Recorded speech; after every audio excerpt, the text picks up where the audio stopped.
The following content is provided under a Creative Commons license. Your support will help MIT OpenCourseWare continue to offer high-quality educational resources for free. To make a donation or view additional materials from hundreds of MIT courses, visit MIT OpenCourseWare at ocw.mit.edu.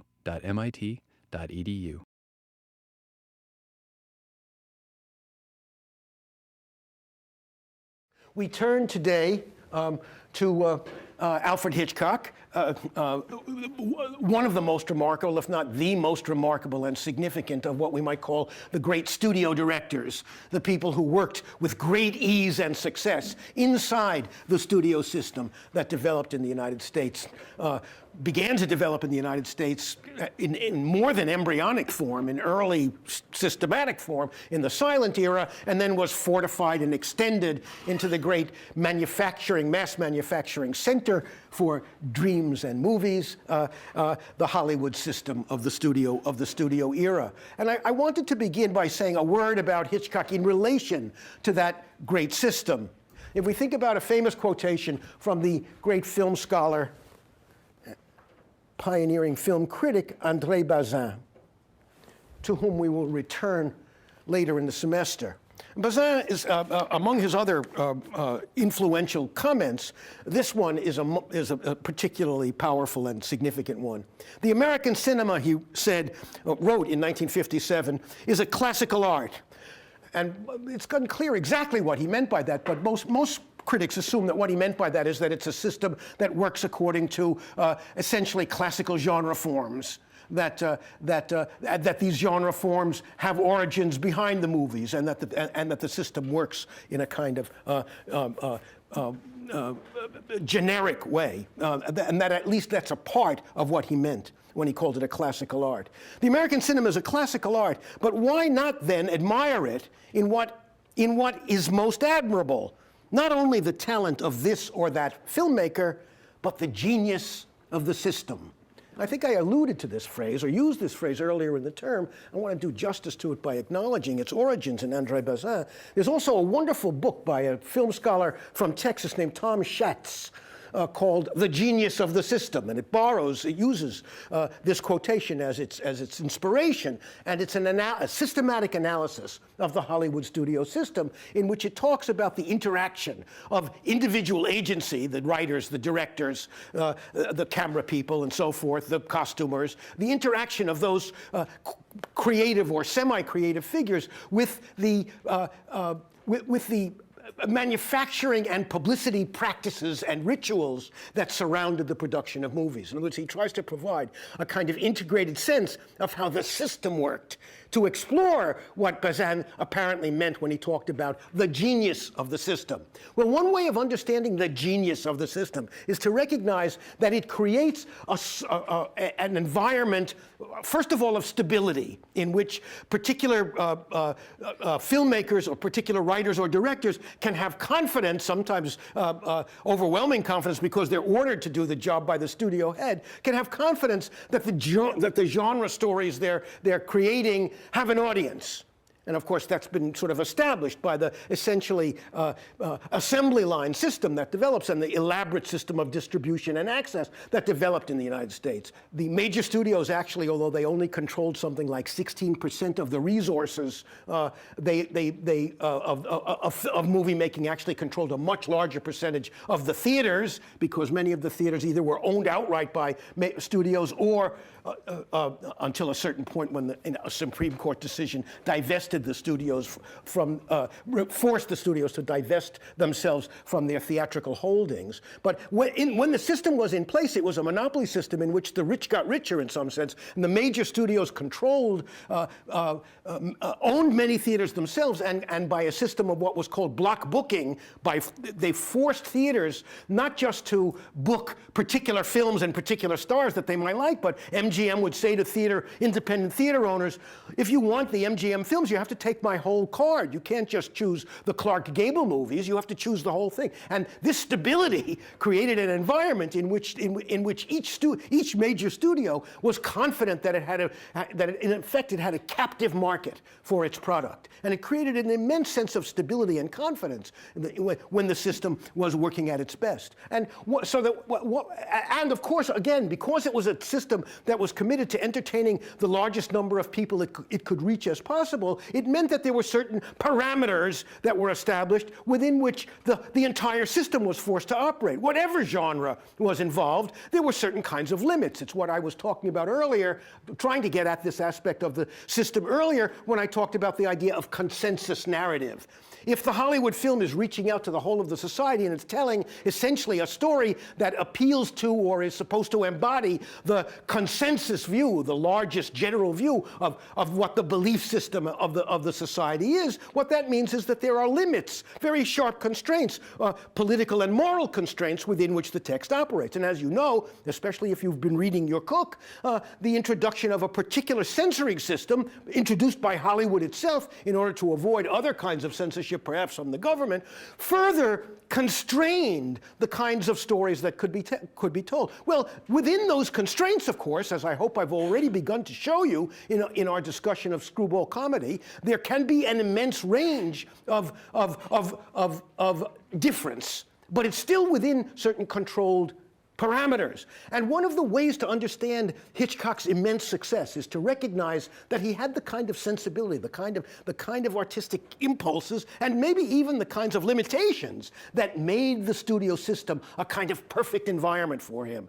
Anyone who's looked at a Hitchcock, more than one or two Hitchcock films, is aware of the fact that there's something obsessional, something deeply disturbing about Hitchcock's imagination. He's drawn again and again and again to the same kinds of situations, to scenes of violence against women, to scenes of confinement.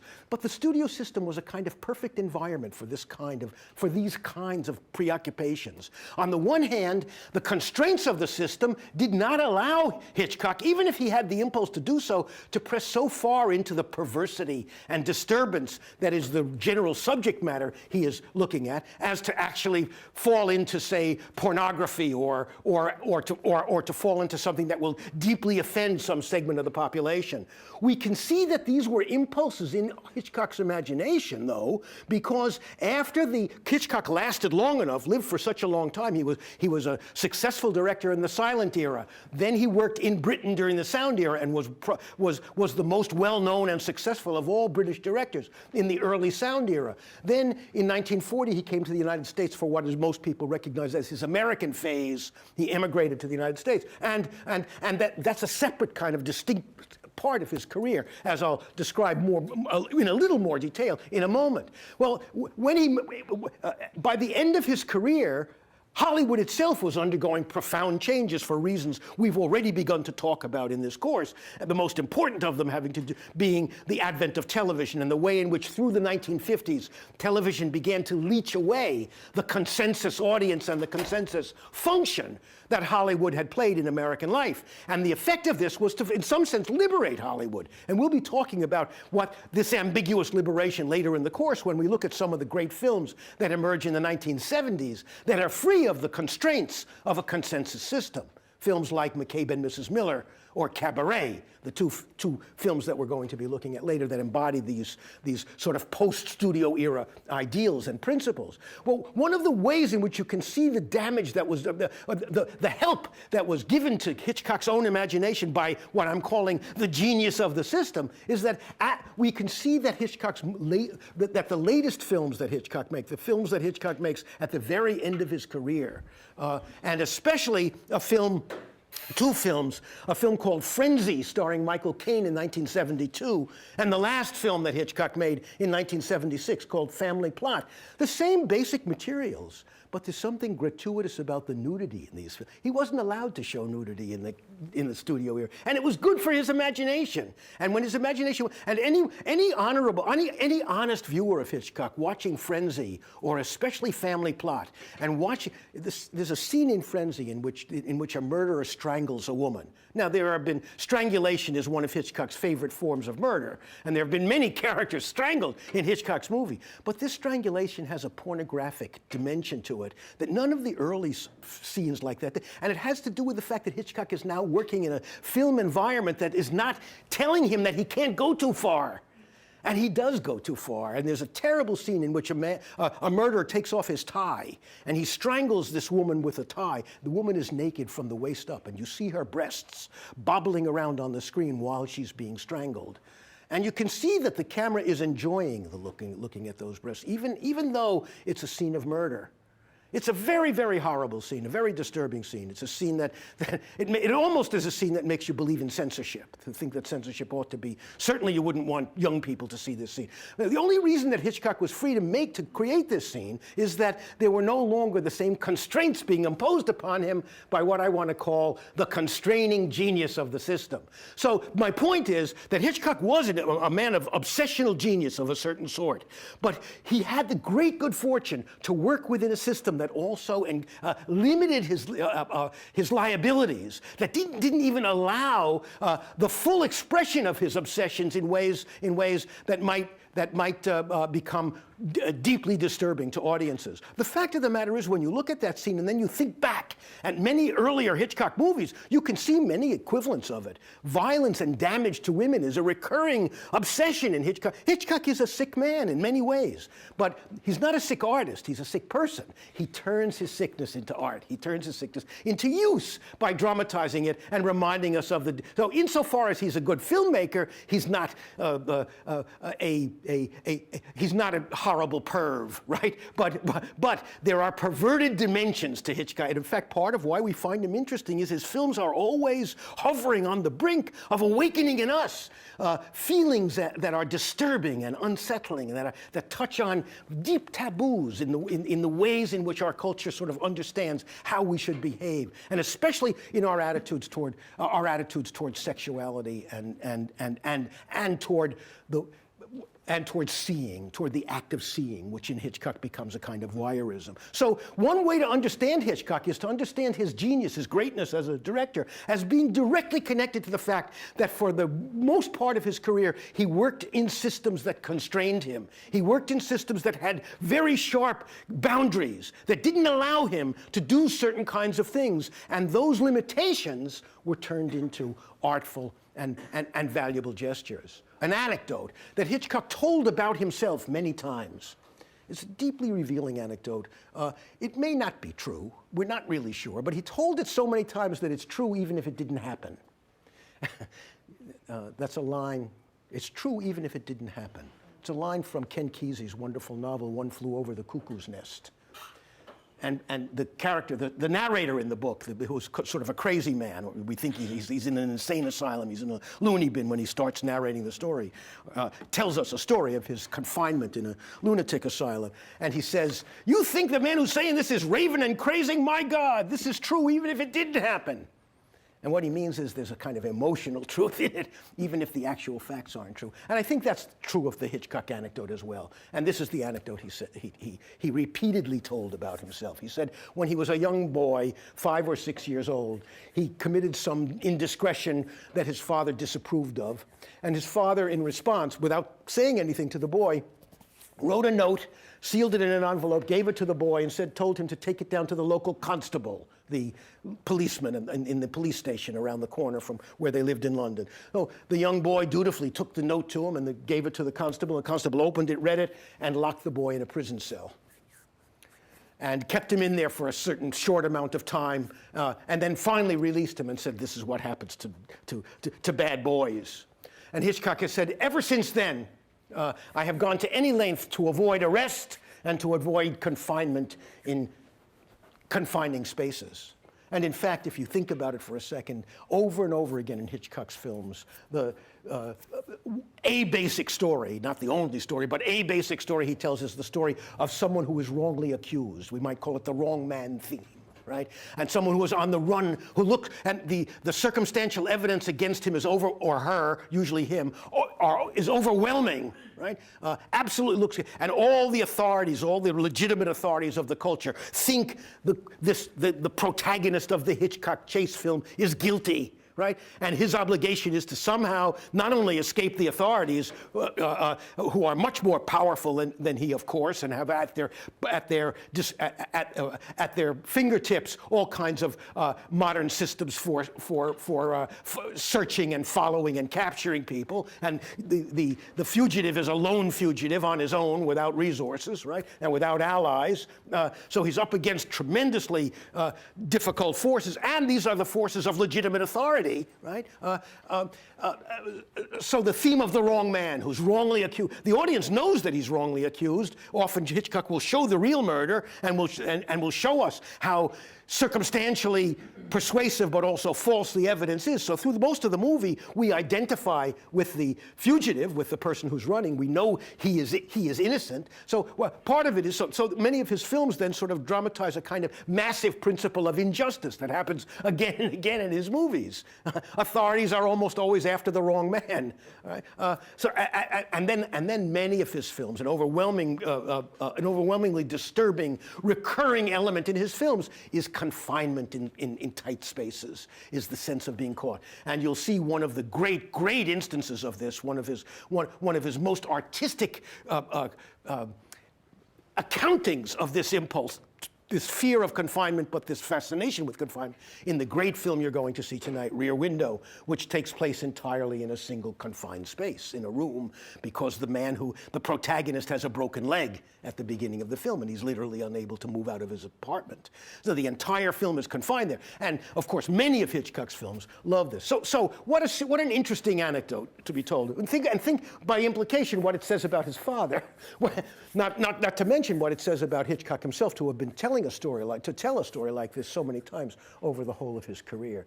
But the idea that a world that seems perfectly benign and protective could suddenly turn menacing and terrible, that behind any door or window lurks some monstrosity, that the ordinary world is just an illusion, that what you think of as ordinary and plain and prosaic can suddenly erupt in violence or in terror or in some form of unpredictable assault, is a constant feeling you have in Hitchcock's films. His films dance along an edge in which the whole of the universe could be said to be, in some sense, endangered. The basic laws of our experience, even sometimes the physical laws of our experience, are upended or denied or suspended in Hitchcock's world. Can you think of one example where the laws of nature itself suddenly go cuckoo? One of his most famous films? The Birds, of course, the late film The Birds. What happens in The Birds? Yes, the most benign and beautiful parts of nature suddenly begin to attack human beings. And right, he gives some partial explanation in the film where you see there's a scene in a restaurant where you see pictures of fried chicken and people talking about how they love roast pheasant and so forth. But as if that's but in all of Hitchcock's films there is never a truly adequate motive for the madness, terror, disorder that is released in the movies. There's often an attempt to explain them, but nobody takes the explanations very seriously, because the point is his vision of life is a vision in which the world is an incredibly dangerous, wholly unpredictable, monstrously fearsome place. Maybe his dominant emotion is the emotion of fear. He dramatizes fear over and over and over again in his movies. Here is a brief selection. He made over 50 films, and I think 53 total films, silent and sound films in his career. This is just, the list I've put up there is just a very brief selection, but let me say a few things about the trajectory of that career, and then I'll turn to a bit more about his technical behavior, about his technical genius, and about the central themes of his work, which I've already begun to elaborate and won't repeat myself too much, I hope. But let's talk a bit about his career, because he's like the other Howard Hawks and Frank Capra. Hitchcock is maybe even more than those two a figure, a dominant figure of the studio era, maybe the dominant figure. Certainly the director whose work has been most influential, has lasted the longest. One of the most interesting things about Hitchcock's career as a whole is that even after film came to be recognized as something more than mere entertainment, Hitchcock was always admired as a great entertainer and was a successful director from the sound era, from the silent era, from the time he began to work in Great Britain. When he made his move to the United States in 1939, he was Britain's most famous and most admired director. In fact, when he came to the United States, there was a kind of negative reaction in Britain, because they felt it was unpatriotic of this great director to desert his native homeland in the middle of the war, among other things. And he did feel guilt over this in many ways. And some of that guilt is said by some scholars to express itself in some aspects of the other film you're going to see this evening, an earlier film made in 1943, shortly after Hitchcock had come to the United States. It wasn't his first American film. While he was making that film, he was receiving news from England about his mother, who was very ill, and she actually died while he was in the United States filming Shadow of a Doubt. And there are some scholars who say that his familial feelings, his guilt over leaving England, his guilt about deserting his mother, come out in various ways in Shadow of a Doubt. I'm not so sure about that, because it's a pretty cynical and tough-minded and anti-sentimental film in its own way. But there are some elements of family life in it that perhaps recover or allude to aspects of Hitchcock's own career. One significant thing, as I've already suggested, is that he was successful at every phase in the history of movies. That like Hawks and Capra, he began in the silent era, did distinguished work there, moved into the sound era, and did distinguished work in the sound era. He has something else in common with Hawks and Capra, and I only recently discovered this, and it's not as systematic as in the case of Hawks and Capra, but he too studied engineering. So, and there must be something in this. You guys should maybe reconsider what you're up to here, because three of the most remarkable and technically adept directors in the history of the studio era all had partial training as engineers. So he begins in the silent era, and in fact, let's go behind. Let me say just a little bit about his background. He was an outsider in a certain way, even though he was an Englishman, because he was a Jesuit. His parents were Catholic in Protestant England, and he felt himself all his life, I think, in some ways, to be a kind of outsider. Someone who didn't exactly fit in traditional society. He went to work after his schooling in the advertising department of a telegraph company, began to write the title cards for silent films as early as 1921, and then began, for this telegraph company, began to work on certain feature films that were co-produced in Germany. And this is, of course, the great period of German Expressionism, when the great German silent directors are creating their science fiction and expressionist works. And Hitchcock, in his early life, is immersed in that stuff, learns that stuff, goes to school in that, and you can feel the expressionist impulse in the darkness and the disturbance that's a central part of almost every Hitchcock film. He makes something like, I think, a total of 6 or 7 silent films, of which the, do we have the list up there? Yes. Of which the most important is the Pleasure Gardens was a co-production, the first film that he worked on systematically, and it was a German co-production.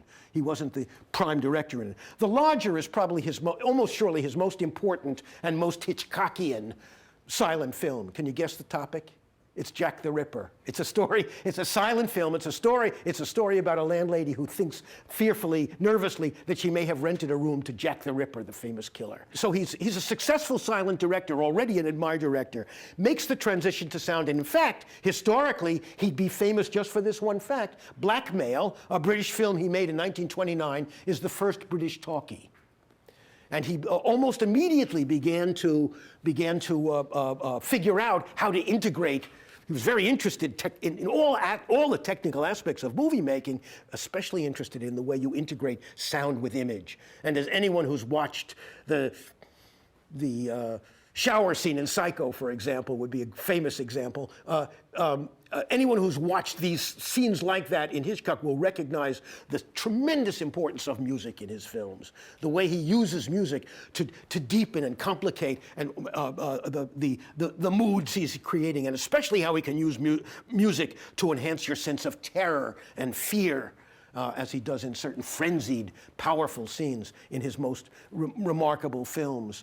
And then he goes on to really an immensely successful career as the director of action-adventure mystery films, of which I've listed the most famous and significant ones. Films that are still interesting to people, that are still watched today for their own intrinsic excitement, even though many of them also feel a bit old-fashioned in their behavior. The Man Who Knew Too Much, The 39 Steps, and The Lady Vanishes. There are other films he made in this era. I'm only listing a selection, as I've said. Then he makes the transition to the United States. He's lured here by David Selznick, the head of a great studio. Hitchcock is especially drawn to coming to the United States because he envies the technical resources that are available to American directors. Because they have much more budget, they can do much more when they have enough money to add cameras and to have adequate crews and so forth. And the first film he makes in the United States, Rebecca, a remake of a famous novel, won an Academy Award as Best Film of the Year, although Hitchcock did not win a Director's Award. But it's the least Hitchcockian of all of his films, and perhaps he was restraining himself a little bit in an attempt to establish himself in the American audience. It's a very interesting film, and you can still see that it in some broad way fits Hitchcock. It's a Gothic story. The classic English novels about governesses who go to off in the country to strange mansions, and they are both attracted to and repelled by the handsome, sometimes scarred stranger who runs the place, right? I'm talking especially about what novel? Jane Eyre, right?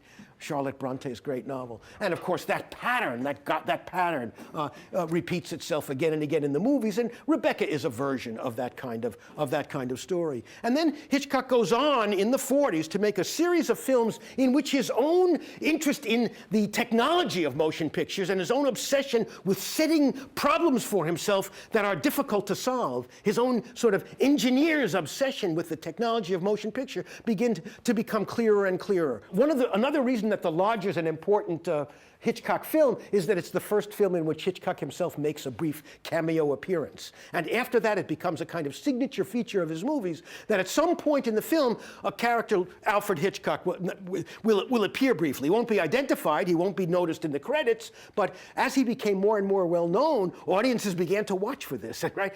This bothered him in some way because it meant it distracted people from the movies themselves, because they were waiting to see when Hitch would emerge. So he began to do it earlier and earlier in the films in order to avoid distracting audiences. But think what it means, having to devise a way for him to be in the movie. In many cases, it's easy. Okay, a man's getting on a bus, so he can be in the crowd of the... But what happens when he makes films that are arbitrarily restricted, as he does in some cases? For example, the film Lifeboat in 1944.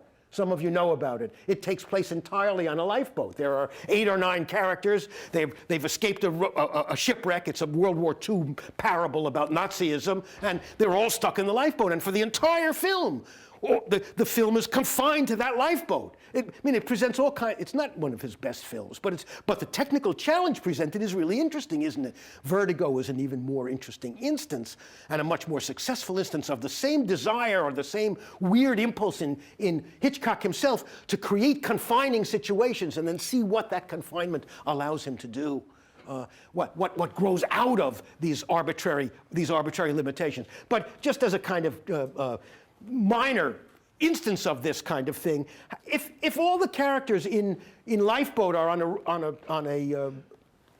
a boat in the middle of the ocean, how can Hitchcock appear? Because he's not one of the main characters. Does anyone know how he did it? There's a newspaper lying on the floor of the boat, and you pick up the newspaper, and there's a picture of Hitchcock in the newspaper. Right?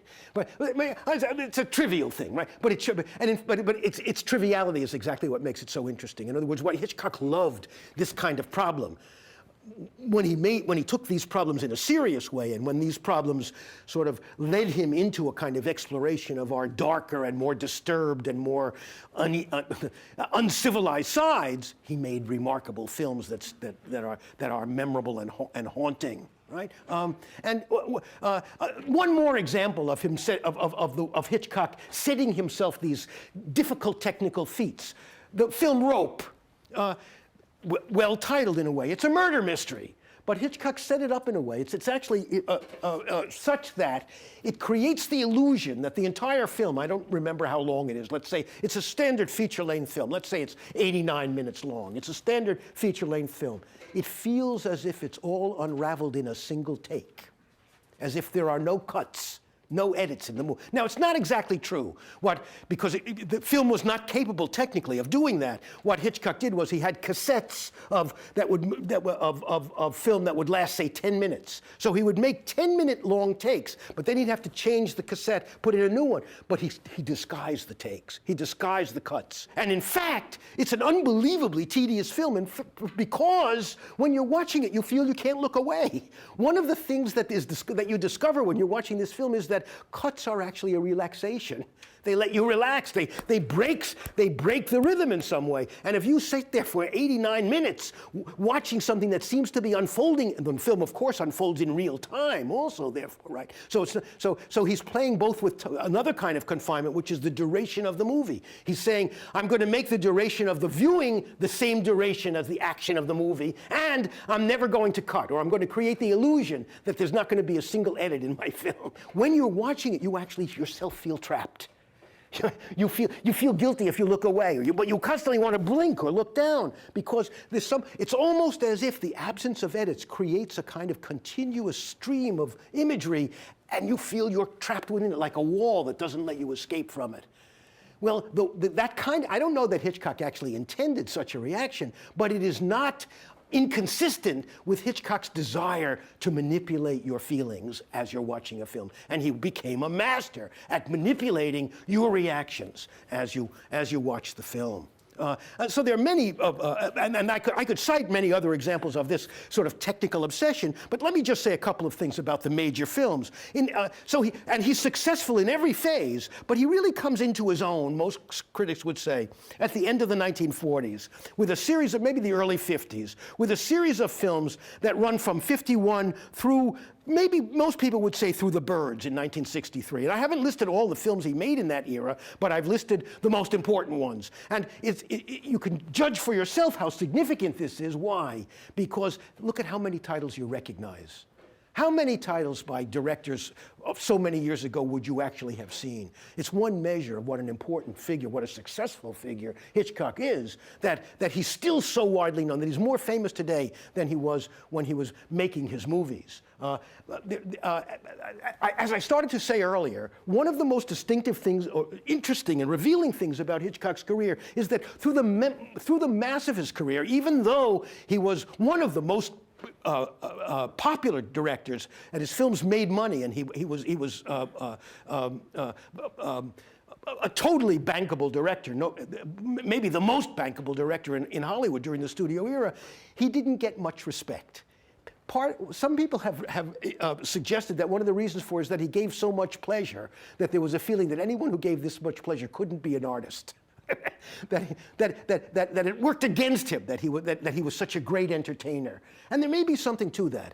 But steadily over time, and especially since his death, his reputation has increased and increased and increased. And in fact, recently, his film Vertigo was voted the best film of all time, the best film ever made, displacing Orson Welles' Citizen Kane, which had been at the top of this list for something like 20 years. And this ascension from in which Hitchcock was sort of denigrated as a mere entertainer to now being recognized as one of the greatest artists in the movies of the 20th century is a very interesting development. And it's a development that's partly a function of the fact that all of that happened after the movies were no longer the central experience in America, the central narrative experience in the modern world, in which it had already been displaced as a system. So in this period between the Strangers on a Train through the Birds in 1963, some people might include Marnie in 64, he made a series of masterpieces that are among the most significant and most powerful films ever made, two of which we're talking about tonight. Hitchcock the Technician. I've already implied something about this, but it's worth emphasizing this. Hitchcock became famous, especially in the industry, for the unbelievably fastidious, almost bored way in which he carried out his direction of a movie. By the time Hitchcock got to the set of the film, he had so obsessively planned out every aspect of the movie that he acted as if everything was all finished. And he often annoyed his actors. Some actors disliked him a lot because he gave very little instruction to his actors. And some actors liked this, but many resented it a great deal. He is often quoted as he's been quoted a number of times as showing a kind of disregard for actors. At one point he said actors are just cattle to be moved around on the set like animals. But it was more the fact that the actors had trouble with him because he seemed to have worked everything out before he got to the set. He was always tremendously calm. He sat in his director's chair, would give directions, and he had storyboarded, he had drawn out every single scene and every single camera angle before he even came to the set. So that it was as if he had worked everything out before he reached the set. And what that meant, of course, is that no improvisation on the set. He would be very unhappy if people tried to deviate, never allowed people to deviate from the plans that had been set before. This is in shocking contrast to the way in which, let's say, a director like Jean Renoir or sometimes Orson Welles might operate in making their films. Quite looking for the contingent and the accidental that happens while you're at work creatively. Hitchcock would have none of that. Hitchcock came into the process of directing with the film finished, completed in his head, completely fastidiously blocked, angled, and so forth. And there was no deviation from it. And he actually did often act bored when he did it. But how interesting that is. But he's also, of course, a supreme technician of the movies, a master of camera angle, a master of montage, a master of the mingling of music and image, right? And you'll see many, many examples of this in the two films we are going to see this evening. How interesting, then, that he is this incredibly fastidious, granular technician who plans out every single camera angle before he comes on the set. What does this tell us? Why would he do that? What's interesting about it? What's most revealing about it? Why would someone do this? Maybe if the subject matter you're trying to deal with is so unruly and so frightening that the only way you could handle it is by surrounding it with this pretense of fastidious coherence and control. And I think that there's no question at all that his cool demeanor, his mocking demeanor, and especially his sense when he comes to actually make the film, that all the problems have been solved, that everything has already been done, is an attempt to compensate for or defend himself against the roiling, irrational power of the subject matter that his films mobilize. What a wonderful, revealing paradox, right? He's this fastidious technician, but his themes are the themes of craziness, of madness, of murder, of voyeurism, of violence, of rape, of strangulation, of fear, of pursuit, imprisonment, confinement, injustice. One of the most interesting things about Hitchcock, and those of you who've seen more than 2 or 3 of his films will feel this much more strongly than those of you who've only seen a few of them, is how essentially passive, deeply unaggressive, and acted upon most of his protagonists are. They're being pursued, they're on the run, they're confined in small places, they're full of fear. One of Hitchcock's recurring moments, a recurring scene, is the protagonist dangling from a height. And you'll see one magnificent instance of this at the end of Rear Window, where Jimmy Stewart is hanging like this above a void, and you see his face, and you can see his face register abject fear, right? We could call that one of Hitchcock's iconic moments. It occurs again and again in his movies, of characters hanging over a void, terrified of what is about to happen, and often they fall into the void. There are and some of the dream sequences in Hitchcock show us characters falling through voids into nothingness. So the subject matter of Hitchcock's films couldn't be more shocking and disturbing in some sense. They mobilize problematic subjects that are terrifying. And they obviously were so terrifying to Hitchcock that his only way of dealing with them was to surround them with all this appearance of control. Another thing that follows from this, and this is a very a final point to make about Hitchcock's films, is how often his reassuring or happy endings don't reassure or make us happy. And the reason, of course, is that he doesn't mean the happy endings. I'll come back to this again. But very often, even though his films fit perfectly or imperfectly, but well enough, into the convention that the endings in a consensus system, that the endings of these stories have to, in some sense, restore normality and reassure us, Hitchcock goes through the motions of doing that, but again and again, the endings of his films are morally ambiguous and provide us with kind of subtext which put in question the reassurance that we have superficially been offered. As if there's a kind of, as if there's a level of irony and cynicism and deconstructive contempt beneath, undermining the reassurance that the endings offer us, and that's also a part of this idea that the themes that Hitchcock mobilizes are the dark elements of our subconscious and of our unconscious, and of the fear that people have: fear of authority, fear of disorder, fear of disturbance, a sense that the ordinary world is full of menace and terror.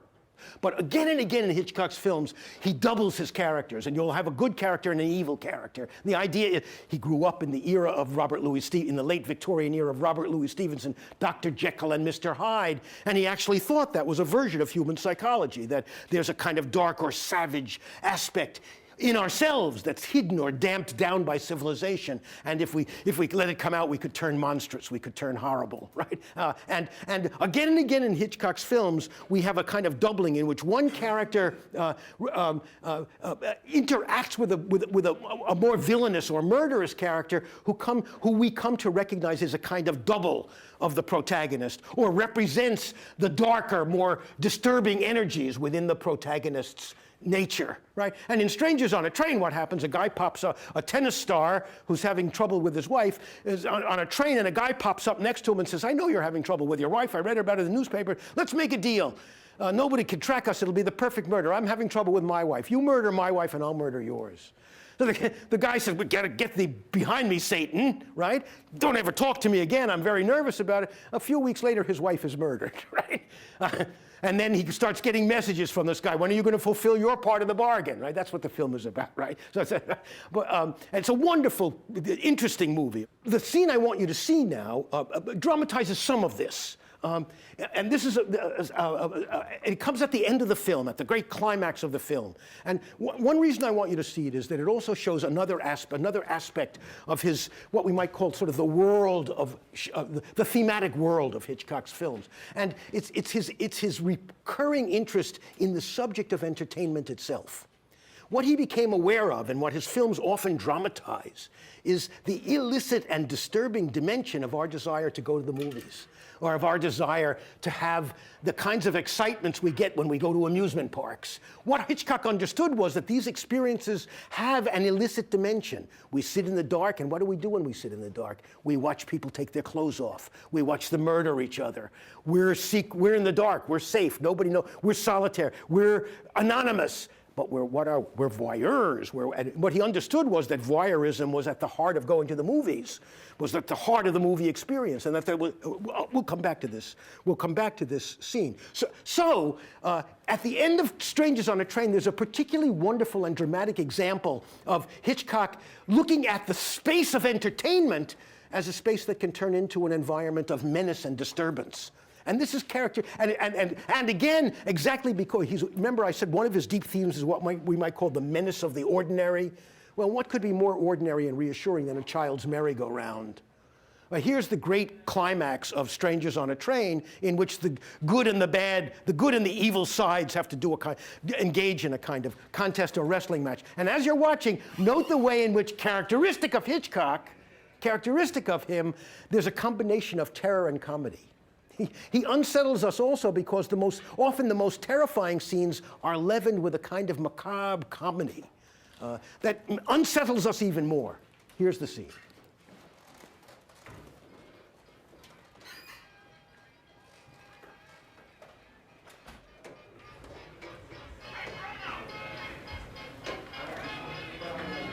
Good guy, bad guy. He finally sees his double. These are very helpful FBI people who do more harm than good.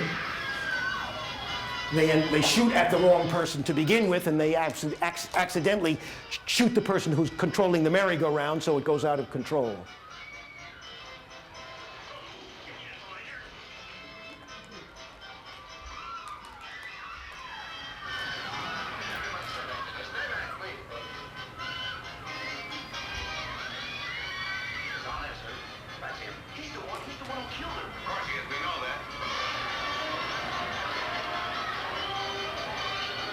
Part of the comedy there is they're wrong. They don't know who they're talking about. They have the wrong man, but we in the audience know it.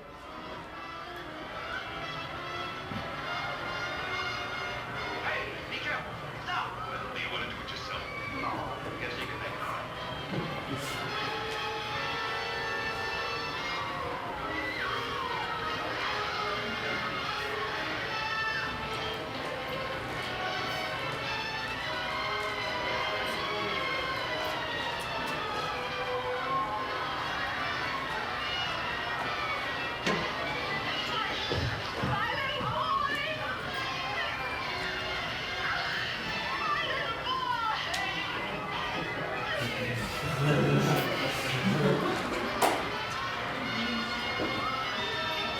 See, only Hitchcock had such confidence that he could introduce a comic moment like that in the middle of what is a terrifying climax. The only director who would do that regularly.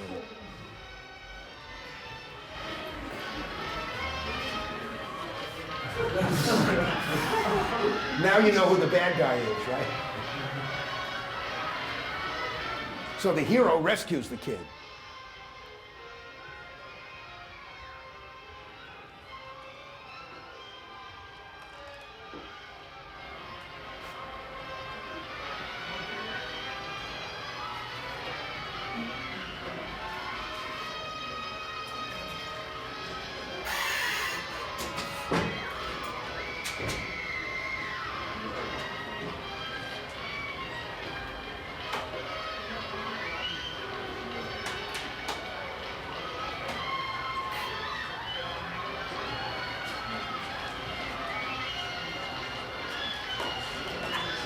Is this a montage or a mise-en-scène effect?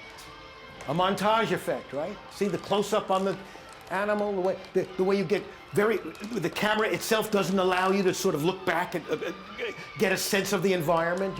Your emotions are controlled by the tightness of the shot, by the quickness of the editing.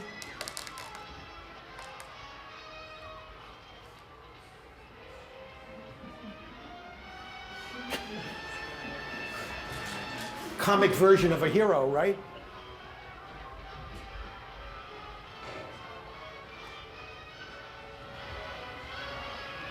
And this is quintessential Hitchcock. Are we saved?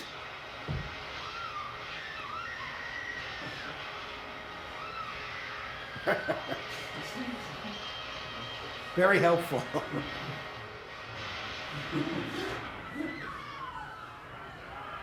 All right, that's enough. You get the idea. So the fact that this space of entertainment, do we get lights up? The fact that this space of entertainment could become a space, one more minute, people, could become a space of terror is the point. So finally, what would we say about Hitchcock? He's a double man. To borrow from the great essayist Montaigne, who said, we human beings are, I know not how, double in ourselves, so that what we believe, we disbelieve, and cannot rid ourselves of what we condemn. What Hitchcock tries to condemn, or what Hitchcock thinks he hates, keeps coming back in his films. Images of strangulation, of damage to women, images of fear and terror in the face of irrational authority. These themes keep returning again and again in this film with the power of obsession. But he controls the obsession with that fastidious, technical distance that allows these obsessions to reach us in a way that disturbs and enlightens.